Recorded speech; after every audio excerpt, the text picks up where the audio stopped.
for Manchester United. When this, it wasn't even news that broke, it was speculation that entered the world of media broadcast and internet chat rooms. If you're coming in, if you're Sir Jim Ratcliffe with 25% stake, and no doubt with all the charge of the football that you have, you can afford any manager you want.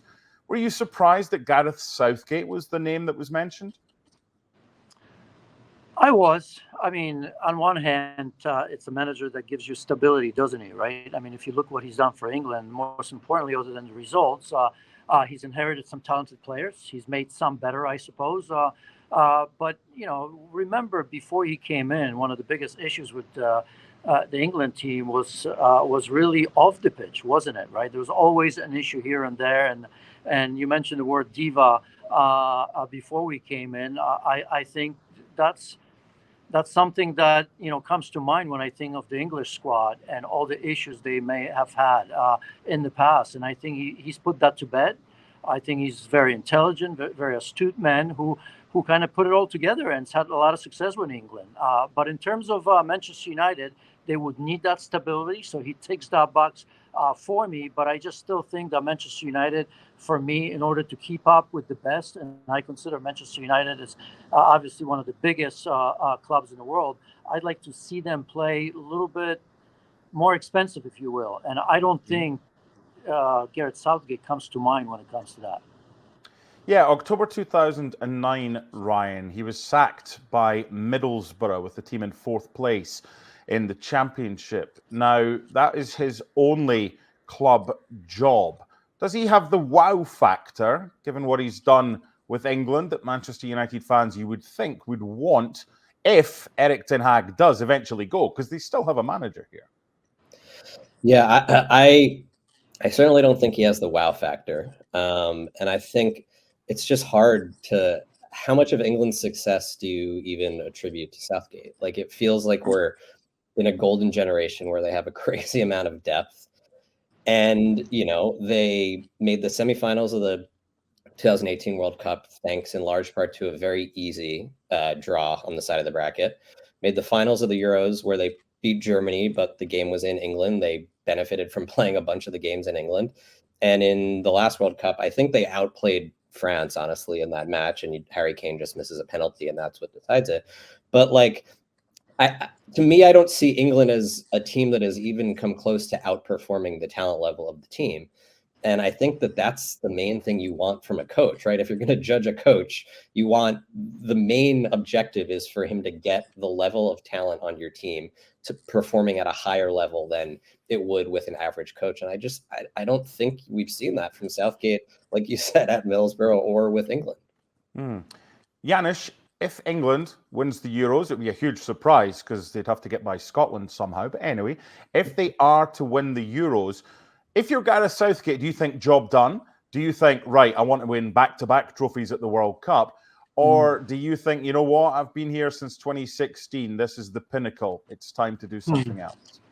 I think I would be tempted, if I were him, to stay on for the World Cup, right? There's going to be a certain amount of pressure, which we obviously don't know because maybe he himself kind of sees that as the end of the road, regardless of what the result may be, right? And sometimes you do have to refresh, especially with such a talented and young group, right? You want somebody maybe to come in and take them to the next level, right? If I'm England, for example, regardless of what will happen, would you not, however realistic or not realistic it is, would you not want to kind of, talk to Jurgen Klopp or even Pep Guardiola? We'll see what happens to him at the end of the season, but at least test the waters because what this team needs is certainly somebody that's going to take it to that next step that I don't think Gareth Southgate has. A young group of players where you can develop them. Both of them are known for developing players, not just players, but the way the teams play.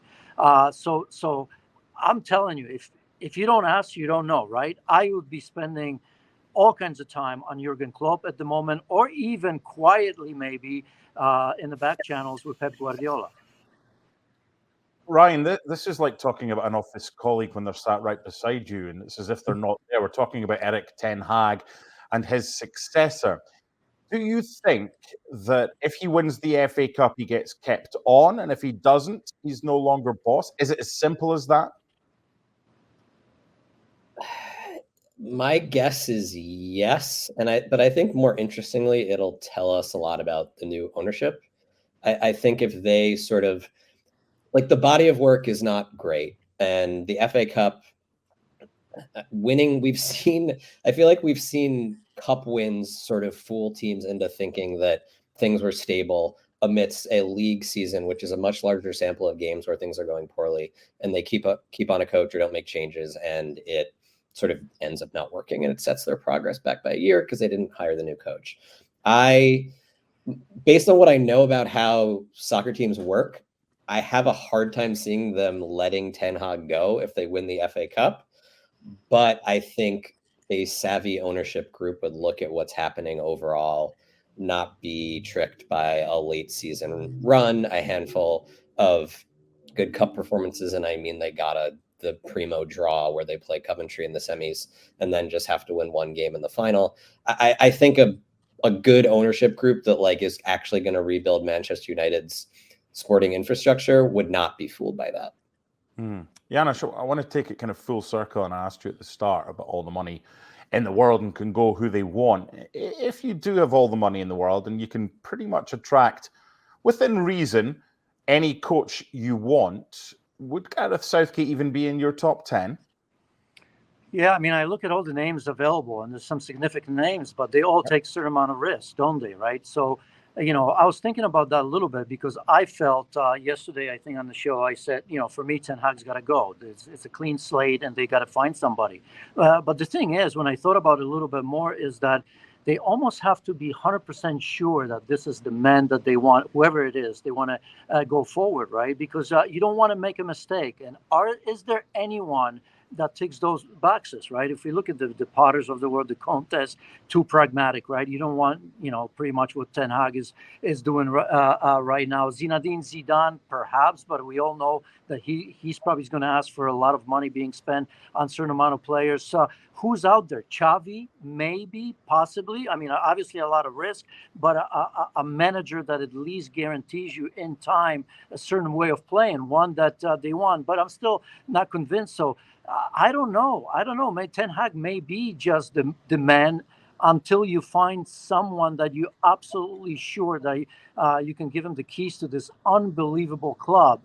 One name that I'll throw out at you is Thiago Motta, because he's been doing a tremendous job. Not enough people talk about him. We know it's Spezia and Bologna. He's used to working his way up. He's obviously been a great player for the likes of Inter, Barcelona, Paris Saint-Germain. So he's obviously is worldly, if you will, understands how Europe goes, which is important because United obviously will want to at some stage fight for the Champions League. So that would be my name that I would zero in on that. Ryan, I'm going to give you two names, or three names, but two examples. So Kevin De Bruyne and Mohamed Salah, they were at Chelsea. Chelsea moved them on. Sir Alex Ferguson was at Manchester United, and Mark Robbins, who he'll face, Manchester United, a Coventry boss in the semi-final of this year's competition, scored a goal for Manchester United that pretty much kept Sir Alex Ferguson in a job in an FA Cup tie, which they then went on to beat Crystal Palace in the final. What if Manchester United have got the guy right now, but they're looking for someone else to replace the guy that they should be keeping? Are you telling me that is Ten Hag the Sir Alex of this analogy? We don't know. Sir Alex was on the verge of the sack. I know we like a Hearts reference. Janusz hates that every week, but Hearts tried to get Sir Alex Ferguson when he was at Manchester United, and they were told he's got one more game, and if he doesn't win it, then you can open talks with him. He won that one. Mark Robbins scored the goal. And the whole history of football in Manchester United could have changed. So is there an element of, look, there's these kids coming through, just a little bit more patience? Because everyone's saying, who's next? Who's next? Who's going to replace Erik Ten Hag? What if Erik Ten Hag could be someone that goes down not as a Sir Alex Ferguson, but maybe as the right man for the job, but they just were impatient and they wanted a bigger name? Yeah, I mean, I think it's certainly possible. And I think teams generally probably churn through coaches way too quickly. I think the average Premier League tenure is less than 2 seasons, right? But I think the way you have to look at it, right, is like each game that the guy coach, the person coaches, is a little bit more evidence, right? I know Janusz said that they need to hire someone who they're sure of. I think that that's the reality of the current situation. There's sort of two coaches in the world that you can be sure are going to make your team better. It's Pep and Klopp. Everyone else, there's just inherent risk. And I think with each game, you learn a little bit more about each coach. And I think with each passing game, you should be less confident in the idea that Ten Hag is the guy for United. Is it possible that he is? Yes.